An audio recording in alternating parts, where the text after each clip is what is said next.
राम राम मंडळी. तर आम्ही चाललो आहे आज बाभुळगावला येडोबा महाराज दर्शन घेण्याकरिता.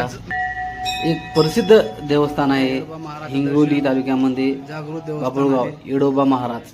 इथं खूप बाभुळगाव आज येडोबा महाराज दर्शन घेऊन आहे.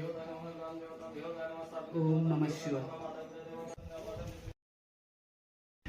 तर बघा आता झाले आहे देवाचे दर्शन. तर आपली मित्रमंडळी पाणी भरासाठी इथं भांडी केलेले आहेत. पात्राचा प्रोग्राम आहे. पात्र आमचे जे मित्र बाळू वडकुते यांचे पात्र आहेत. हे बघा आमचे रमेश वडकुते पाणी भरत आहेत, कारण की खाली स्वयंपाक चालू आहे. महिला मंडळ करत आहे, रोट्या बनवत आहेत. तर हे बघा आता आढी पेटवली आहे. आता भाजीसाठी तयारी चालू आहे. वरणाची मसाला भाजणं चालू आहे. तरी